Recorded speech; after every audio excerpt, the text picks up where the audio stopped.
Salut les amis, très content de vous retrouver cette semaine pour aborder avec vous une saison marquante du sport auto. Et pour ça, on va se replonger un petit peu dans les archives, puisque dans cette vidéo, je vais vous parler du championnat 1982, une année qui a eu un impact très fort sur la F1, et on va le voir, malheureusement, pas que pour les meilleures raisons. Alors entre rivalité, drame et suspense, accrochez votre ceinture et on embarque ensemble, c'est parti. Alors ce qu'il faut savoir, c'est qu'en ce début des années 80, le sport auto est un petit peu à la croisée des chemins. Tiraillé entre intérêts sportifs, commerciaux, le tout mélangé avec des préoccupations autour de la sécurité, notre petit monde de la F1 se retrouve complètement bouleversé. Si bien figurez-vous que la saison avait même failli ne pas commencer du tout. Avant même le premier Grand Prix en Afrique du Sud, un conflit avait émergé entre fédération et pilotes, avec pour fond de débat l'octroi de la super licence et la rédaction des contrats. Le tout avait débouché sur une grève des pilotes, heureusement vite désamorcée après quelques négociations, mais ça vous donne déjà un petit peu le ton de l'année. Étendue, cette saison 82, elle le sera, en tout cas c'est le moins qu'on puisse dire. Et à chaque Grand Prix, sa polémique. Deuxième Grand Prix de l'année, la F1 sera au Brésil dans la fournaise de Rio, et cette fois-ci, après les contrats, on s'attaque au poids des monoplaces, et alors que le régional de l'étape Piquet, qui était littéralement épuisé après avoir gagné à domicile sous une chaleur écrasante, son équipe Brabham, tout comme Williams, s'abuse un petit peu du règlement et fait le plein d'eau après la course. Sauf que boum, pas de chance, le réservoir éclate devant les officiels. Et là, évidemment, vous vous en doutez, la sanction se fait pas attendre dans la foulée. Disqualification pour avoir roulé en dessous du poids légal et la victoire est donnée sur tapis vert à Alain Prost. À Long Beach 2 semaines plus tard, changement d'ambiance, même conséquence. Ferrari avait montré sa ruse dans son interprétation du règlement et avait installé 2 ailerons arrière superposés, là aussi pour jouer la provocation avec les officiels. Le règlement en fait exigeait à l'époque un aileron arrière de 110 cm, oui mais voilà, il ne précise pas le nombre d'ailerons.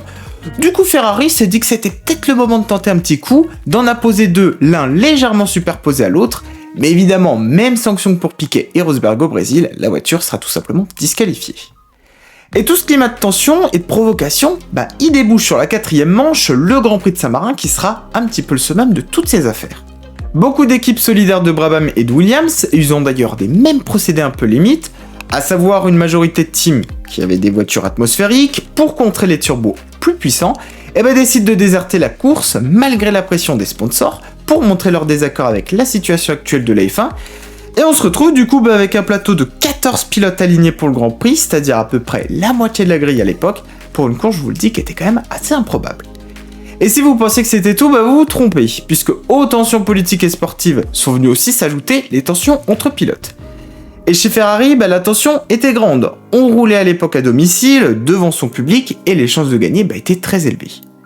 Pironi et Villeneuve, qui étaient d'ailleurs très amis dans la vie, veulent briller devant le tifosi, sauf que l'ego de chacun est venu s'immiscer un petit peu dans l'histoire, comme si ça suffisait pas. Pendant la course, chacun va interpréter à sa manière les consignes d'équipe, qui étaient, il faut le dire, assez floues quand même, qui ordonnent du coup à ces 2 pilotes alors en tête de ralentir, sauf que là pense les positions figées, et pas l'autre. S'ensuit du coup une bataille absolument épique pour la victoire, qui débouche sur le succès de Pironi, un succès que Villeneuve ne va pas digérer, et malheureusement, c'est à partir de là que les tragédies vont commencer.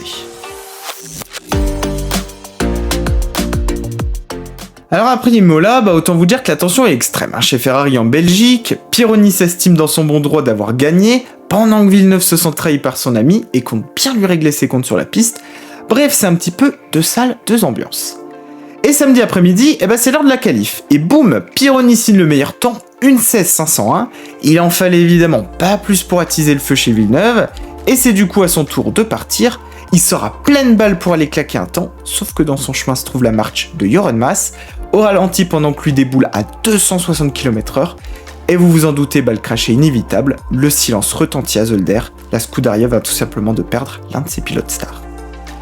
C'est évidemment le premier coup d'arrêt de cette saison. Ferrari perd l'un des siens, le public l'un de ses chouchous, Pironi son ancien ami et le championnat sûrement l'un de ses plus grands prétendants au titre. Alors cet accident, il nous montre déjà quand même plusieurs choses. Au-delà de l'aspect sécurité qui a ô combien évolué, Dieu merci, puisqu'il y a fort à parier qu'aujourd'hui les conséquences ne seraient plus les mêmes, ça montre aussi l'aspect psychologique et l'ego en F1, qui parfois dépasse tout, et je pense que c'est un parallèle qu'on peut faire encore aujourd'hui. D'ailleurs récemment chez McLaren, entre Norris et Piastri à Budapest, souvenez-vous par exemple, même si c'était, il faut bien le dire, dans une moindre mesure. Et parfois, après un drame comme celui-ci, faut remettre le casque et repartir, sûrement l'un des moments les plus difficiles dans une carrière de pilote. En tout cas pour ce qui sera du Grand Prix de Belgique, Pironi et Ferrari auront au moins la décence de retirer leur voiture par respect pour la mort de Villeneuve. Évidemment, après ce coup d'arrêt, le championnat prend une nouvelle tournure et la saison est complètement relancée. Pironi, qui était jusque-là vu à demi-mot comme un deuxième pilote, devient par les circonstances numéro 1 de la Scuderia et surtout le premier prétendant au titre, ce qui est un peu étrange au vu de la situation. Les Renault sont rapides mais peu fiables, les Brabham championnes en titre sont en rodage de leur moteur turbo, les Ligier sont complètement dépassés, et les McLaren et les Williams en moteur atmosphérique vont avoir bien du mal à tenir le rythme sur les circuits haute vitesse de l'été. La voile semble du coup quand même pas mal s'ouvrir pour Didier, qui peut petit à petit commencer à espérer. Du coup, avant Montréal, même si la McLaren de Watson mène au championnat, c'est bien Pironi qu'on attend de pied ferme. Et d'ailleurs, un petit peu comme un signe du destin, il va arracher la pole sur les terres de son ancien coéquipier. Alors évidemment, auprès du public, l'accueil est plutôt froid. Mais décidément, cette saison, les événements vont s'enchaîner, et on va le voir, étonnamment, on va retrouver à chaque fois Pironi en toile de fond, et ce de manière quand même assez surprenante. Je vous le disais donc, il partait de la pole, mais au moment de s'élancer, c'est le drame, son embrayage colle, impossible de démarrer, il se retrouve littéralement bloqué sur la grille. Tout le monde l'évite, sauf Pelletti, un jeune Italien qui le percute de plein fouet à 185 km/h, l'avant est complètement détruit, l'Italien se retrouve piégé dans une boule de flamme, il avait 23 ans et participait seulement à son deuxième départ. Donc cet événement tragique, il va marquer le deuxième coup de cette saison, qui décidément est clairement une année noire côté sport auto.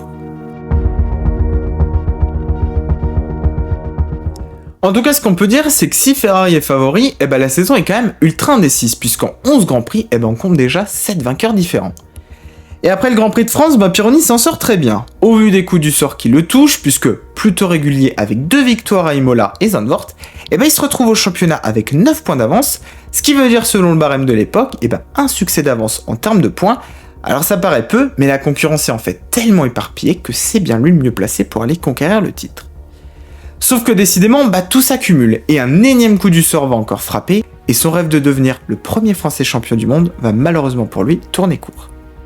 À Hockenheim en Allemagne, c'est la 12e manche. Alors qu'il archi-domine les premiers essais, c'est l'heure de s'élancer pour une session sous la pluie, les conditions sont littéralement dantesques, il roule à 280, sauf que devant lui, il y a Prost qui est au ralenti.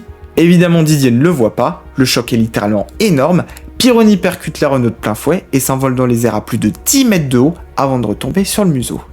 Didier va éviter de peu l'amputation, mais c'est clair, on ne le reverra pas sur la grille, c'est le 3e coup dur de la saison qui vient de se produire, et après avoir été spectateur des 2 premiers, c'est bien Didier qui sera cette fois la victime du dernier accident grave de la saison. Ferrari du coup se retrouve privé de ses 2 pilotes du début d'année. Tambeck a été appelé assure comme il peut l'intérim, il gagnera d'ailleurs avec panache en Allemagne, mais évidemment, trop loin, il ne peut prétendre au titre, et on se retrouve donc avec un championnat tellement incertain que c'est impossible de savoir qui va gagner.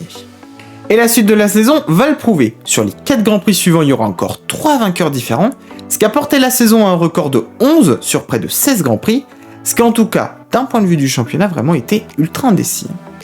Et cette année-là, c'est la régularité qui a primé, puisque c'est Keke Rosberg, le père de Nico, qui a fini par s'imposer à Las Vegas avec seulement un succès sur la saison, et aussi le plus petit total de points de l'histoire, seulement 44. Il sera aussi d'ailleurs le dernier titre avec un moteur atmosphérique avant l'interdiction des turbos en 89, et il aura devancé le malheureux Pironi de seulement 5 points, qui du coup, de quoi avoir des regrets.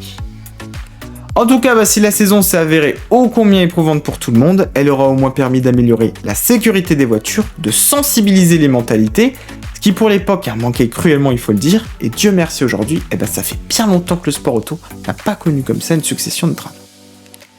Voilà les amis, en tout cas pour cette petite page d'histoire de la Formule 1, j'espère qu'elle vous aura plu. Si c'est le cas, pensez au like, mais surtout à l'abonnement, je compte sur vous. Nous on se retrouve très vite pour du nouveau contenu, alors d'ici là, bonnes vacances à tous et à très vite sur la chaîne.